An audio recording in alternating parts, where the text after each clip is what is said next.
Boa tarde, camaradas, e muito obrigada pelo convite.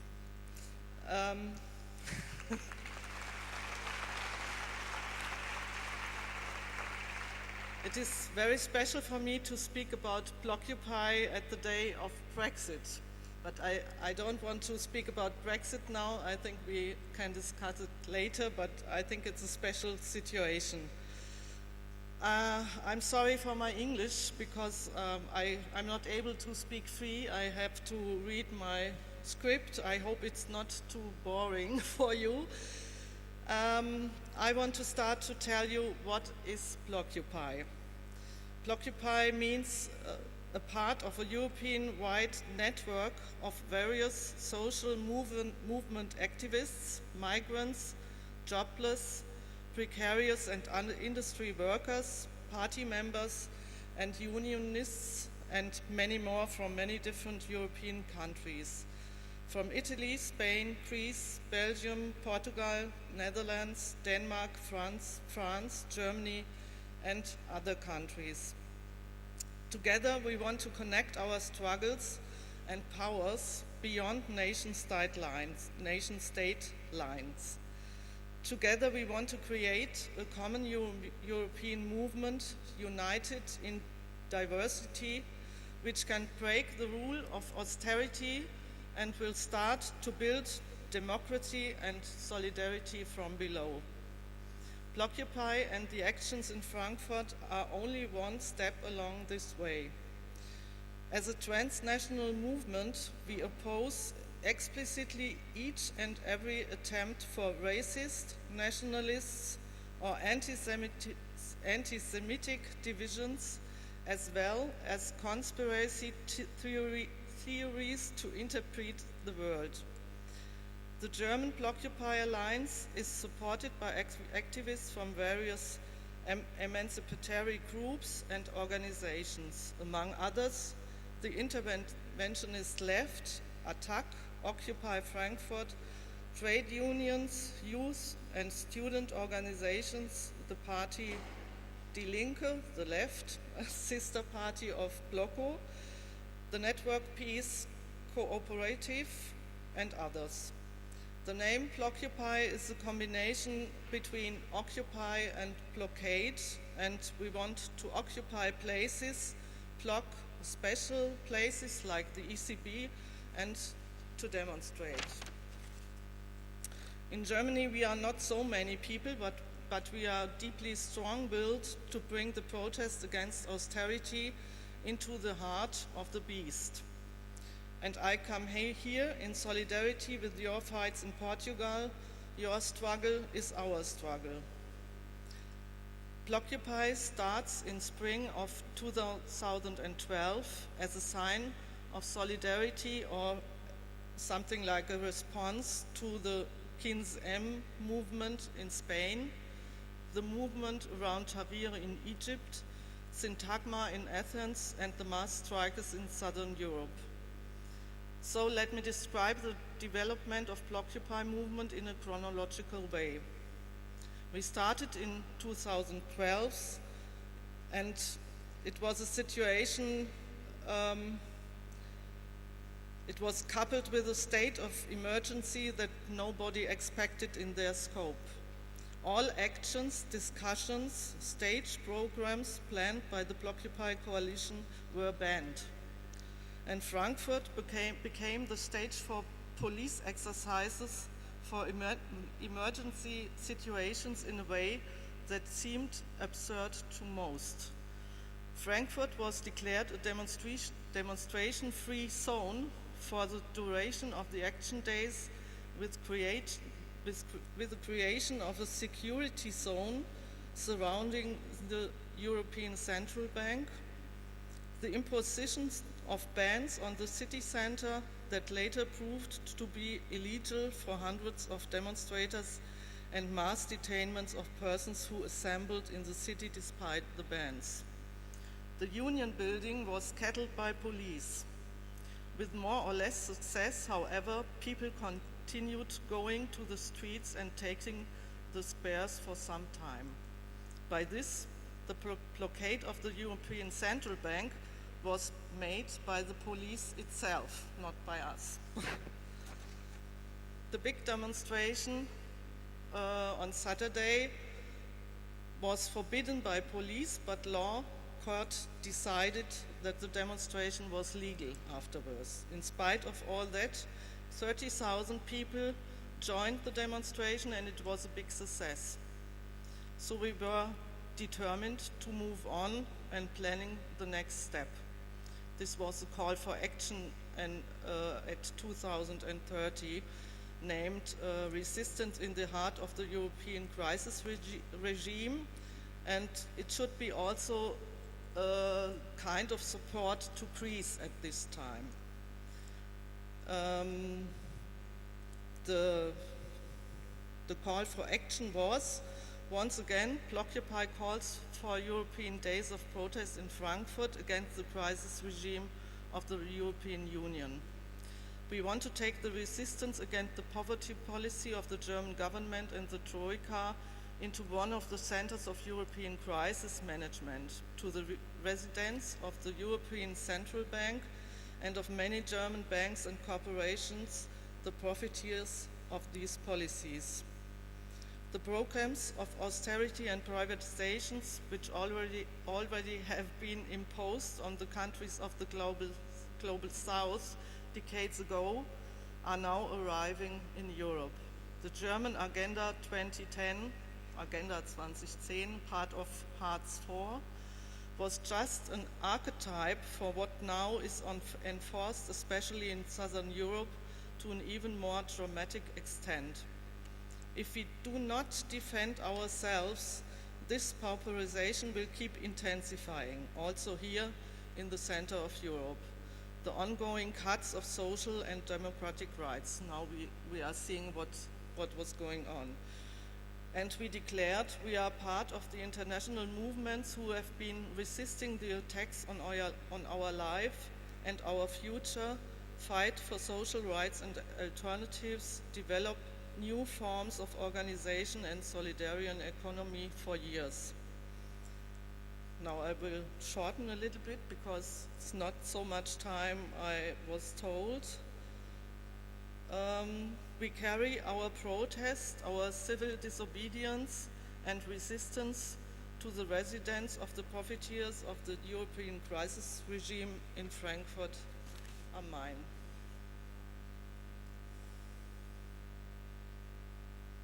At the first of the two-day actions, we tried to block the ECB, and it was unexpected easy to do so. One part of the blockade was the feminist intervention with the dance blockade. We tried a new form of blockade, the feminist women, and it was named Let's Care, Let's Dance, Let's Blockupy. And we said our double burden is not work and family, but capitalism and patriarchy. In discussions in front of the days of action, we expected repression by police during the blockade, but this action was nearly without any violence. So we looked forward quite relaxed to the demonstration the next day. This was a mistake. Reality was about 20,000 people were stopped just a few hundred meters after start, and a group of about 300 or 400 people were kettled by police for about 9 hours. Police tried with this repression to disunite the demonstration, but most of the people stood in solidarity the whole time until the kettle was opened at night.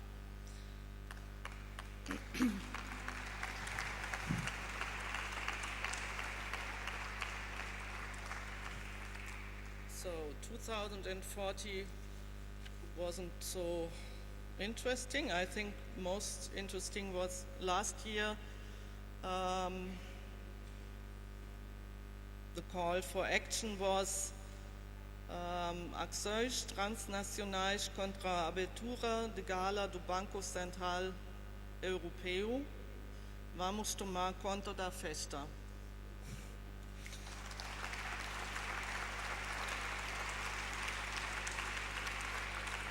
And we said, não há nada para celebrar sobre a austeridade e empobrecimento.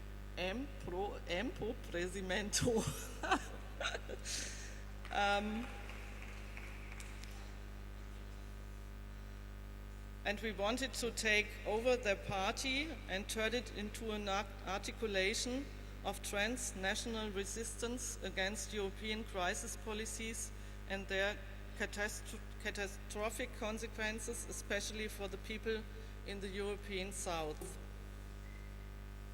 Germany is one of the main driving forces behind this austerity policy. In a way, it's the heart of the beast of the European crisis regime and the relatively quiet eye of the storm at the same time. But limitation of social rights, growing precarity and poverty also exist in Germany. There are many reasons for the people living in Germany to stand up for a decent living, for equal rights, and for real democracy for everybody, regardless of their descent, gender, or nationality. The actions against the European Central Bank's opening gala in Frankfurt will be the perfect occasion to send a clear signal of solidarity alongside with all the activists from other countries. This was part of the call for these days of action. But what happened last year in March in Frankfurt? Blockupy wants to bring mass protests and actions of civil disobedience into the heart of the beast, and we want that everyone can participate.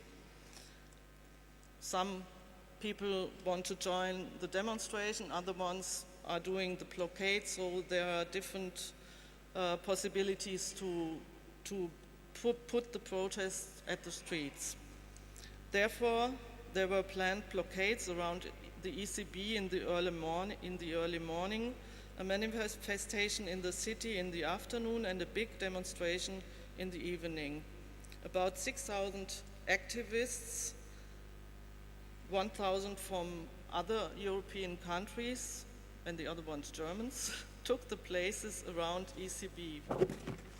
10,000 policemen guarded the opening gala.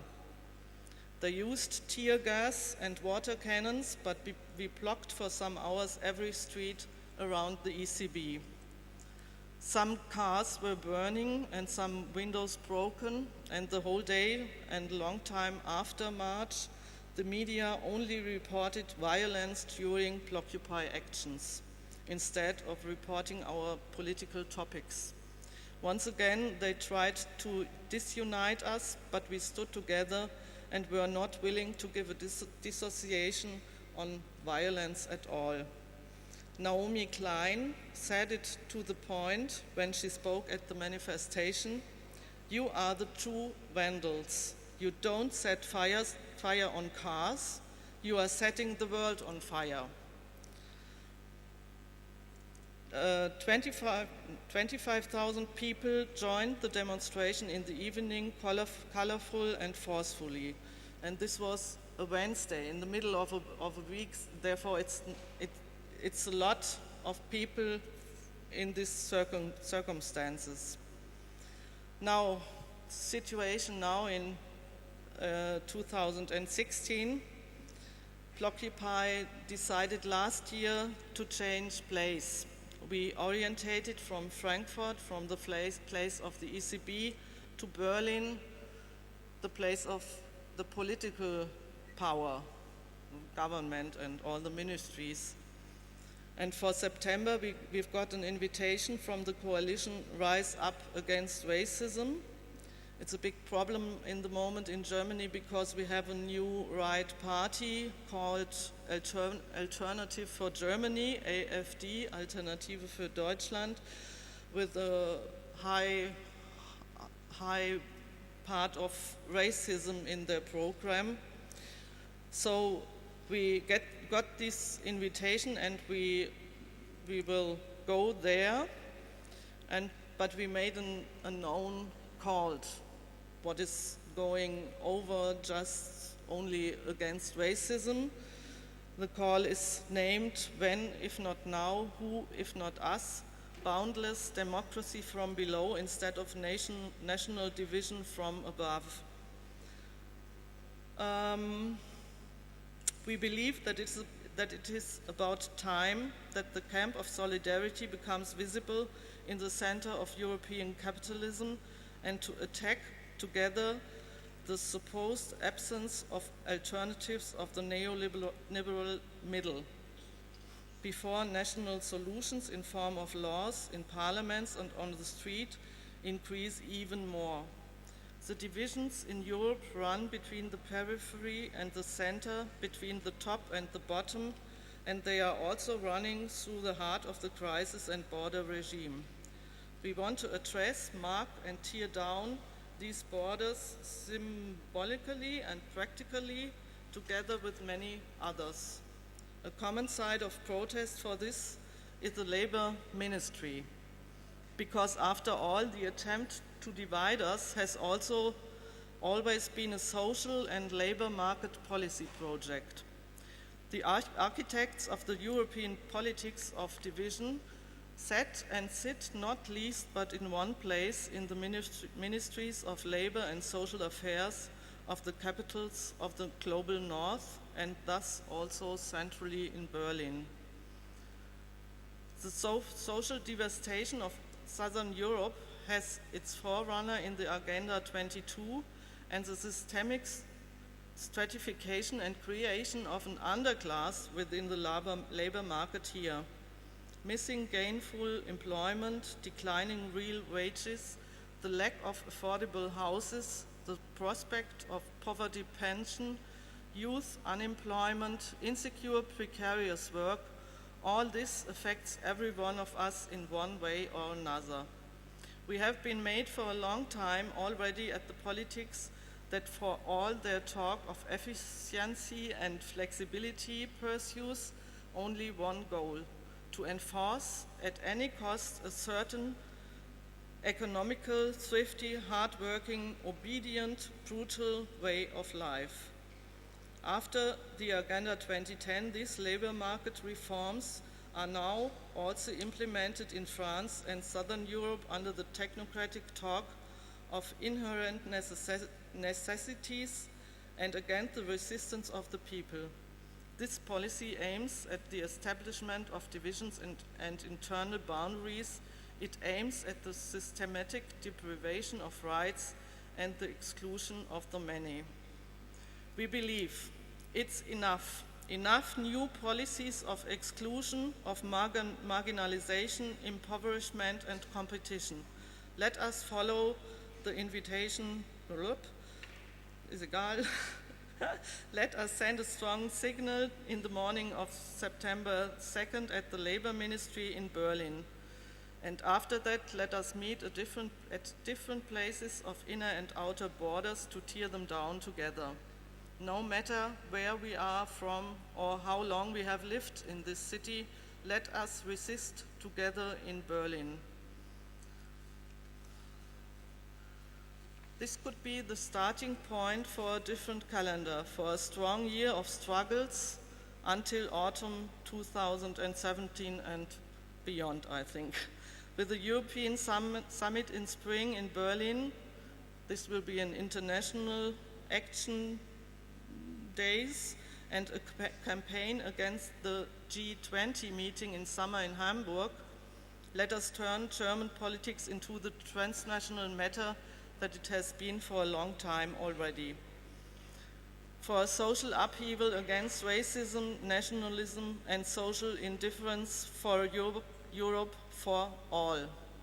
Chegua ora.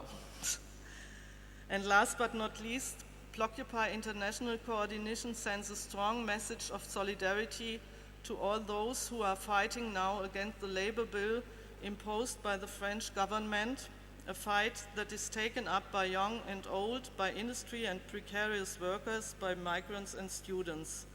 The French movement should not remain isolated in its struggle against the precarity and austerity regime. After Greece, Italy and Spain, this has to stop.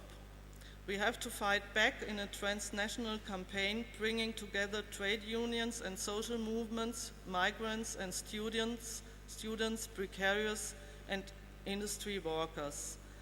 This event here in Lisbon could be one part of finding common demands for transnational collaboration. Thank you for your attention.